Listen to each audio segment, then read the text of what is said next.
అందరికీ నమస్కారమండి. తెలుగు కథల సంపుటికి స్వాగతం. నా పేరు శ్వేత. ఈరోజు మనం చెప్పుకోబోయే కథ వదిన ఒక ఆడపడిచే అనే కథ అండి. మరి రచించిన వారు కృష్ణ నివేదిత గారు. కథలోనికి వెళ్లే ముందు మన ఛానల్ని మొదటిసారిగా చూస్తున్న వారైతే సబ్స్క్రైబ్ చేసుకోవడం మర్చిపోకండి.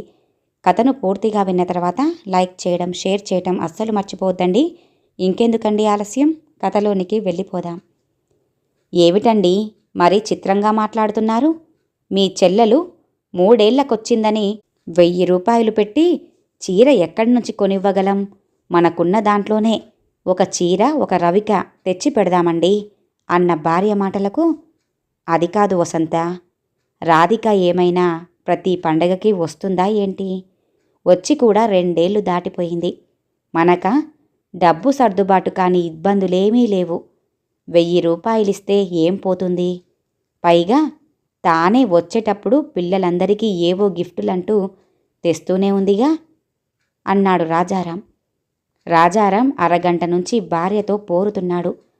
6 రోజుల క్రితం ఆఖరు చెల్లెలు మద్రాసు నుంచి వచ్చింది. ఆమె 2 రోజుల్లో వెళ్ళిపోతానని అన్నగారికి చెప్పింది. పండగకి వచ్చిన చెల్లెలికి 1000 రూపాయలతో చీర కొనివ్వాలని, అసలతనికి చెల్లెలికి బావగారికి బట్టలు కొని ఇవ్వాలని ఉంది. చెల్లెలు రాధిక ఎప్పుడో గాని రాదు. ఏ పండగకి రావటం లేదని రాజారాం నిష్ఠూరంగా ఉత్తరం రాసేసరికి రాధికని పంపించాడు ఆమె భర్త. ఎప్పుడో గాని రాని చెల్లెల్ని అపురూపంగా చూసుకుని బట్టలు పెట్టి పంపించాలి అనుకుంటే భార్య దాన్ని పడనిచ్చేటట్టుగా లేదు. ఏం తెచ్చిందిలెండి, ఏ పాతికో పరకో పెట్టి ఏ ఫుట్పాత్ మీద కొన్న పర్సు నాకునో, బాబిగాడికేమో జర్కీనో, అదైనా ఎంత గీచి బేరమాడి ఉంటుందో నాకు మాత్రం తెలీదా? పైగా మీకేమీ తేనేలేదాయే. అయ్యో, 3 ఏళ్లయ్యింది మా అన్నగారింటికి వెళ్ళి. ఇంత విలువలేని వస్తువులు ఎలా పట్టుకెళ్ళను అనైనా అనుకోలేదు కాబోలు అంటూ సాగదీసింది వసంత. దానిబ్బందులు దానివే.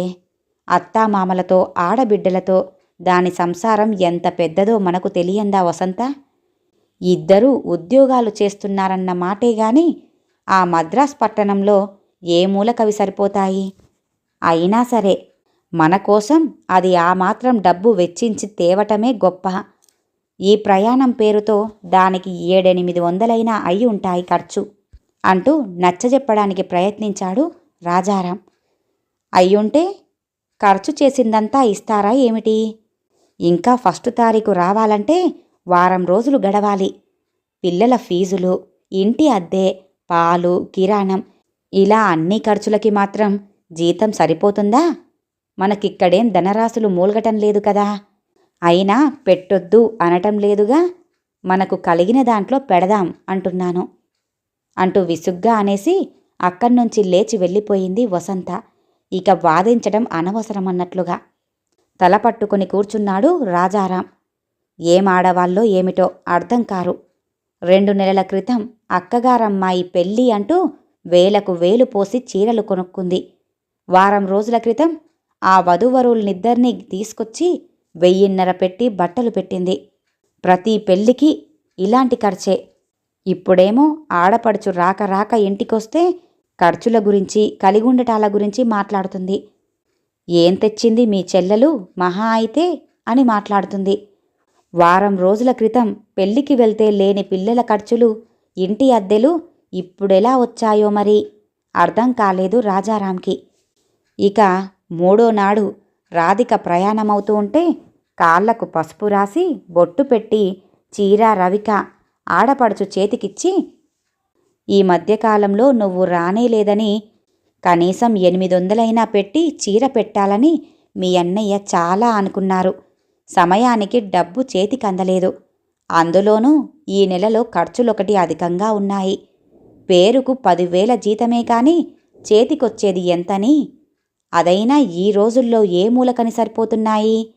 మరోసారి పెడదాంలెండి, మీరు బాధపడకండి అన్నాక మీ అన్నయ్య కుదుట పడ్డారనుకో అంటూ సన్నాయి నొక్కులు నొక్కింది వసంత. భార్య సన్నాయి నొక్కులు నొక్కుతూ ఉంటే చూస్తూ మౌనంగా ఉన్నాడు రాజారాం. వదినగారు ఇచ్చిన చీర రవిక అభిమానంగా అందుకుంటూ, అయినా ఇప్పుడెందుకొదినా చీరలు సారెలు? మిమ్ముల్ని చూసి చాలా రోజులైందని వచ్చాను గాని ఇవన్నీ అవసరమా? మీ అందరి మధ్య ఈ 4 రోజులు గడపడమే నాకు చాలు అని ఆనందపడుతూ వంగి వంగి వదినగారి కాళ్లకు నమస్కరించింది రాధిక. చెల్లెలి చేతిలో చీర చూడగానే రాజారాం మనస్సు చివుక్కుమంది. మహా అయితే 300 రూపాయలుంటుందో ఏమో ఆ చీర. దాన్నే ఆనందంగా తీసుకుని అపురూపంగా కట్టుకొచ్చిన చెల్లెల్ని చూస్తే జాలేసింది అతనికి. చీర కట్టుకొచ్చి అన్నకాళ్లకు నమస్కరించింది రాధిక. అత్తా, ఆటో వచ్చింది అంటూ వచ్చాడు బాబీ. రాధిక సుట్కేసు, బ్యాగు ఆటోలో పెట్టారు పాప బాబీను. వదినతో పిల్లలతో చెప్పేసి ఆటో ఎక్కింది రాధిక. ట్రైన్ ఎక్కించి వస్తానని భార్యతో చెప్పి చెల్లెలితో పాటు ఆటో ఎక్కాడు రాజారాం. స్టేషన్కి వెళ్లే దారిలో ఆటో ఆపించి స్వీట్లు, పళ్ళు, పూలు కొనిపెట్టాడు చెల్లెలి కోసం రాజారాం. ట్రైన్ కరెక్టు టైంకే వచ్చేసింది. రాధిక సీటు చూసుకొని కూర్చున్నాక, బావగారు కూడా వస్తే బాగుండేదమ్మా అంటూ తన పర్సులో నుండి 2000 రూపాయలు తీసి చెల్లెలు రాధికకిస్తూ, బావగారిని బట్టలు కొనుక్కోమని చెప్పమ్మా రాధిక. అలాగే నువ్వు కూడా పుట్టినరోజుకి ఒక మంచి చీర తీసుకోమ్మా అన్నాడు రాజారాం. ఎందుకన్నయ్యా, నాకు చీర ఎలాగూ పెట్టావు కదా, బాగుంది. ఆయనకి మళ్ళీ ఎందుకన్నయ్యా బట్టలు? పైగా నాకింకొక చీరనా? ఇదే ఎక్కువ అంటూ వారిస్తూ అంది రాధిక. అదేంటమ్మా, బావగారు వస్తే బట్టలు పెట్టమా ఏంటి? రాకపోతే మాత్రం వదిలేస్తామా? పెళ్ళయ్యాక మీరు వచ్చిందే చాలా తక్కువాయే అంటూ బలవంతాన చెల్లెలి చేతిలో డబ్బు పెట్టాడు రాజారాం. రాధిక ఇక కాదనలేకపోయింది. ట్రైన్ కదిలే వరకు ఉండి బయటికి వచ్చాడు రాజారాం. చెల్లెలికి తాననుకున్నట్లుగా బట్టలకు డబ్బు ఇవ్వగలిగాను అన్న సంతృప్తి మిగిలింది అతనికి. చెల్లెలికి డబ్బు ఇచ్చినట్లుగా భార్యకి మాత్రం తెలియకూడదు అన్నట్టుగా నిర్ణయము మిగిలింది. ఈ చీరెప్పుడు కొన్నా వదినా, బాగుంది అంటూ చాకలి తెచ్చిన చీరల్ని బీరువాలో సర్దుకుంటున్న వదినతో పై అరలో ఉన్న కొత్త చీరను చూపిస్తూ అడిగింది వసంత. గొర్రెతోక బెత్తడు అన్నట్టుగా కొనుక్కోవటం కూడానా మీ అన్న సంపాదనతో? ఈ మధ్య మా అక్కయ్య వాళ్ళింటికి వెళ్తే 400 ఇచ్చింది. దాంట్లో మరో 200 కలేసి తీసుకున్నాను ఈ చీరే. ఆ 200 కూడా పక్కింటావిడ దగ్గర అప్పే మరీ అంది వసంత వదిన సరళ సాగదీసి తాను చీర కొన్న వైనం చెబుతూ. తన వదిన మాటలకి ఒంటికి కారం రాసినట్లుగా అనిపించింది. అన్న సంపాదన తాను ఎరగందేం కాదు. వకీలుగా 2 చేతులా ఆర్జిస్తున్నాడు. పైగా ఏడాదికి 40-50 కాటాల ధాన్యం చేతికొస్తుంది. పెసళ్ళు, మినుములు అలాంటి పంట సరే సరి. ఎంత లేదనుకున్నా ప్రతి శ్రావణ శుక్రవారానికి 2 కాసుల బంగారం కొంటాడు అన్నయ్య. 2 నెలలకొకసారి వెంకటగిరి నుంచి చీరలు తెచ్చే వ్యాపారి దగ్గర కనీసం 2 చీరలైనా కొంటుందని తల్లి నిన్ననే మాటల సందర్భంలో చెప్పనే చెప్పింది. పైగా వదిన కొద్దో గొప్పో వడ్డీ వ్యాపారం కూడా చేస్తుందని అందరికీ తెలిసిన రహస్యమే. అయినా సరే ఈ బీదరుపులు అరుస్తూనే ఉంటుంది ఏంటో మరి అని అనుకుంది వసంత. వేసవి సెలవులకి అన్నయ్య రమ్మని ఉత్తరం రాస్తే పిల్లలిద్దరితో పాటు వచ్చింది వసంత. రాజారాంకి సెలవులు లేవంటూ రాలేకపోయాడు. వసంత వచ్చి 2 వారాలు గడిచిపోయాయి. ఇంకో 2 రోజుల్లో తిరుగు ప్రయాణం పెట్టుకుంది. ఆ విషయమే అదే ఊళ్ళో ఉన్న తన చిన్నాన్నకు పిన్నికి చెప్పి రావాలని ఆ పూట బయలుదేరి వెళ్ళింది పిల్లలతో సహా. పిచ్చాపాటి మాట్లాడుతూ ఉంటే భోజనాల వేళ అవ్వనే అయ్యింది. అప్పటికే పిన్నిగారు అన్నయ్య ఇంటికి కబురు పెట్టింది వసంత ఇక్కడే భోజనం చేసి వస్తుంది అని. అక్కడే భోజనం కానిచ్చి కాసేపు అక్కడే నిద్రపోయి సాయంత్రం వేళకి ఇల్లు చేరిన వసంతకి అనుకోకుండా తన వదిన సరళ పక్కింటి పిన్నిగారి దగ్గర తన బాధనంతా వెళ్ళబోసుకోవటం వినిపించింది. పిన్నిగారు, మా ఆడపడుచు ఉంది గదా, వచ్చి 2 వారాలయ్యింది కదా, సోమవారం వెళ్తానంటుంది. మా అత్తగారేమో కూతురొచ్చిందని ఏదో ఒక పిండి వంట చెయ్యమంటున్నారు. ఎలా కుదురుతుంది చెప్పండి? అసలే ధరలు మండిపోతున్నాయాయే. అయినా ఏదో ఒకటి చేస్తూనే ఉన్నానాయే. నా ఒక్క చేతి మీద ఈ పనంతా జరగాలంటే ఎలా కుదురుతుంది?